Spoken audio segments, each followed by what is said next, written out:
this morning. How long have you had Sherwood as a foster in your home? He has been with us for around 7 months. And it's my understanding he's still a foster with you because he still has ongoing medical issues that PAC is handling for you. Is that correct? Yes, he has some Right. issues with his eyes that they're trying to figure out, like they're ruling out if it's glaucoma or something more serious.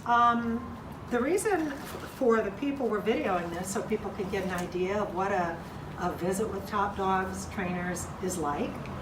We're not typically sitting on the ground. We're sitting on the ground today because Sherwood is a fairly fearful dog.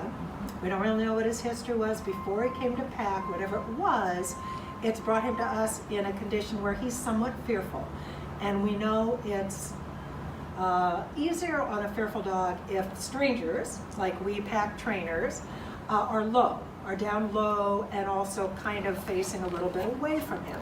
So that's why we're all on the floor here today. Sense to me. Why don't you tell us how Sherwood's doing in your home as a foster? I know he's working out very well, but there are still a few bumps that you'd like to make smoother. What's going on? Just some things we're working on is better walking because he gets a little nervous, so he gets low to the ground and pancakes when cars drive by. And then he's very scared of strangers, like you said. He's good once he feels like he knows them, but he gets very, very nervous and he pancakes. His go-to move is a pancake. So a few things we'll probably work on today, both talking through, giving you written materials on, and also demonstrating, would probably be some techniques to improve loose leash walking. Not that it will necessarily keep him from pancaking, but just to, if we improve both the handlers and the dog's walking skills, sometimes that does increase their confidence enough that he can move past a fear object. We're also probably going to work a little bit on the look cue.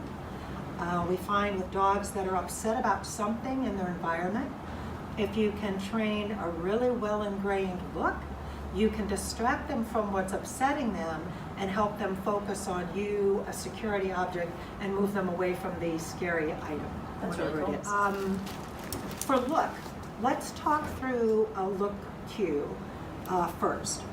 Look, when you're out on a walk, is going to be something where hopefully you can just either say look, or you can take your fingers in front of the dog's face and go look and bring them from the dog's face up to your face. Okay. A way to almost like turn his head away from the fearful object, right? We have two basic ways of teaching the look cue. One is luring his face to look at our face. That's where we will take a treat, get it in front of his nose, bring it toward our face, and the minute he makes contact with our face at all, looks at our face or makes any kind of eye contact, we will mark that behavior as the behavior for which he's getting treated, as the behavior we want, with either a yes or a click, with a clicker, a click, Okay. and then he'll get the treat. So it's bring him up, lure him into the behavior we like, mark the behavior, and treat. Okay. When you keep repeating that, the behavior becomes more prone to occur. He begins to engage in that behavior in order to get the treat. Then little by little you fade having to do the lure with the treat, and you just do the motion or the cue, look. Another way we're going to do it is we will have a treat in each hand. The dog initially will look from hand to hand, may even sniff hand to hand. At some point, they will glance at the person's face, thinking, what the heck? You know, why is the treats are just sitting there? What the heck? The minute they glance at the trainer's face, we mark that behavior with either a yes, verbal yes, or a click, and then one of the hands opens and gives them the treat. After a couple times, you'll notice the dog is spending, the dog is spending much less time looking at the hands and just reverts right to looking at the handler's face. Then we begin, when he's doing that fairly consistently, we begin to add the cue, look. Pretty soon he realizes, oh, that sound or that motion means look at the face and earn a treat. Okay. Okay? That makes sense. That's pretty easy. Okay, Yeah. we'll get up and start working on some of that. Yeah. I'm going to give you a little piece of treat, and I can actually put it in I'll just put it in your hand for now. Okay. If you can get him to pay attention to you and be less worried about me, I'll even back away. Hello. Then all you're Yes. going to do is put the treat in front of his nose, See? bring it up like this, keep it in your hand, bring it up with two fingers, point to your Okay. face, Yes, mark yes. Yes. And then open your hand and give him the treat. There. When he's looking at your face, where in your face, ideal, eye contact is ideal, but when he's looking in your face, mark yes, and you give him the treat. Easy enough. Right? Yes. Okay. You see? Sniff. You see? Yes. Okay, and we don't want to give a cue, any kind of a verbal anything, okay, he's interested, until you mark the behavior with a yes and treat.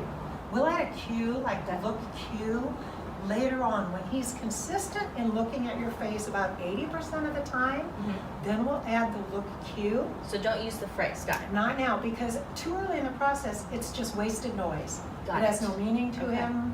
It just gets in the way of what he's concentrating on.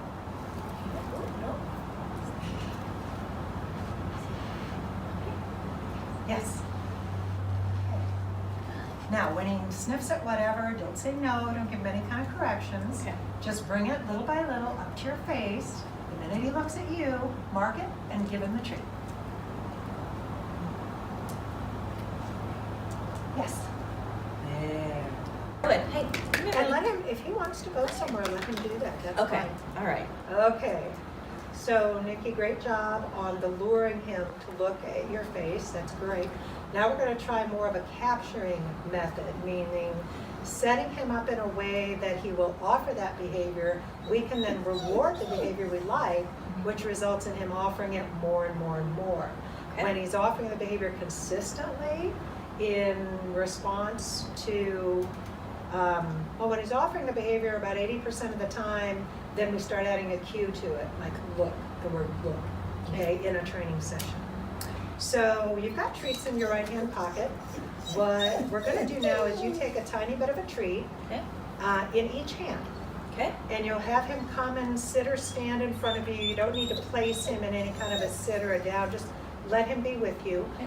And let him sniff each hand. At some point when either hand opens up, he should eventually look at your face. Okay. Because most dogs finally look at your face like, what's up? Once the dog looks at your face, great if he looks in your eyes, but looks at your face at all, even for a second, you mark the behavior, yes, or a click, Okay. and one of the hands delivers a treat. Got it. Okay? If you need to be lower down with him, great, and I'll do the same because we know he's a little worried. And he may or may not do it in this scary environment because he's worried. There he goes. Some dogs, if they don't, after multiple sniffs, look at your face, we will make a little sound with either a little click, a little fake kissing sound, any kind of a little noise that makes them glance even briefly at your face. Okay. Because then we can reward that behavior. All right? Okay. Yes. Yes. There you go. Sure would.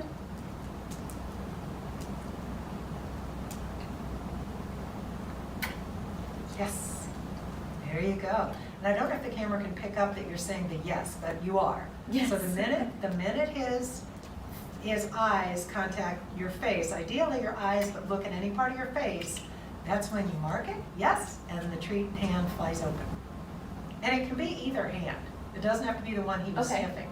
Because the point to him is looking at your face results in a treat coming flying out. Yes. There you go.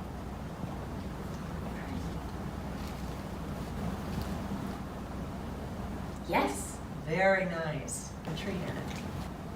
Usually Yes. palms up. Very nice. Now, if you keep doing this a few times a day, by about the second day, when you do your hands down, he just automatically looks right at your face, you can start adding the cue of look.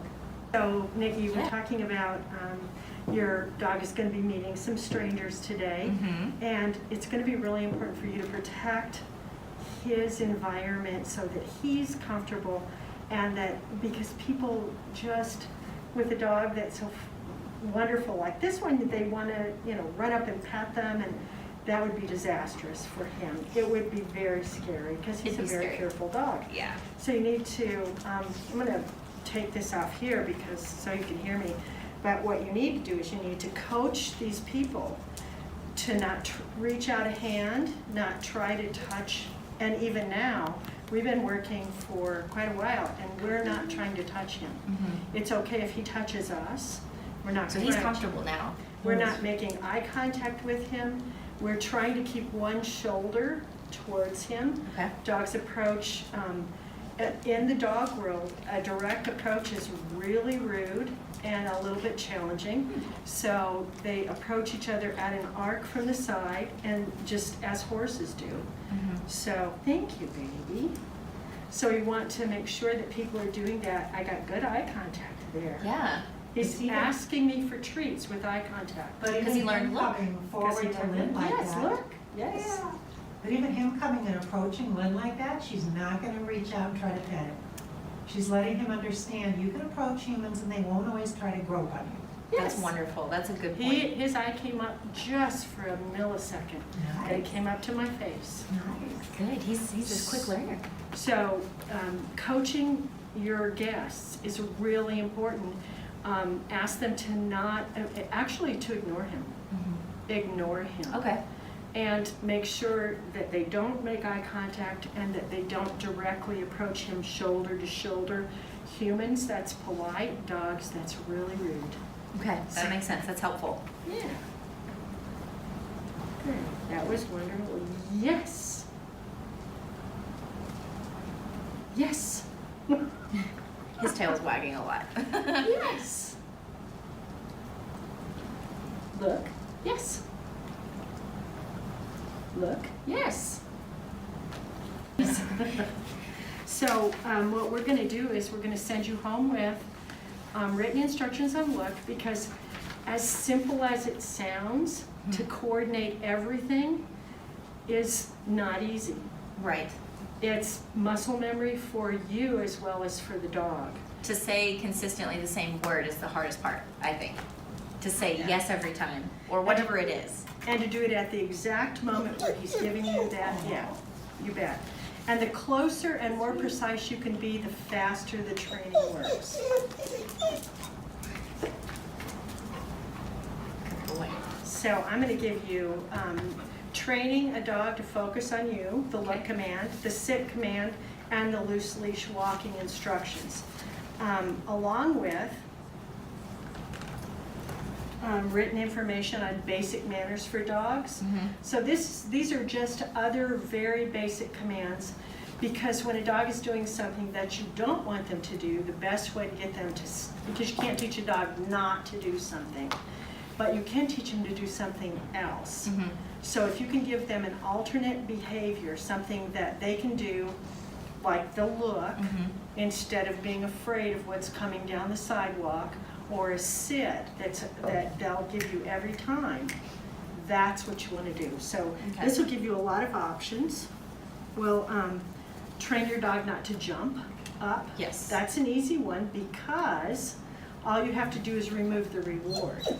Jumping up is very rewarding because it gets the dog attention. You look at the dog when they're jumping in your face, you touch the dog when you do this, or you give them attention by doing this, or you say the word no. And when any one of those three things happens, the dog has gotten exactly what they were after. And that guarantees that they will do it again because it worked. That makes sense. So in order to stop a jump up, all you have to do is turn your back, fold your arms over your chest, and remove all your attention from the dog. No looking at them, no words, no anything. So here's a little bit more in depth, teaching your dog not to pull on walks, loose leash walking. And we're going to send you home with Patricia McConnell's The Cautious Canine, because it really explains the whole mindset of a dog who's fearful. The things that cause them to be fearful, the things that will help them to learn to not be fearful in this very same situation. So we're going to send you home with everything, because there is no way you can remember everything we told you today. And that's why I like to reread, so that'll be great. Okay.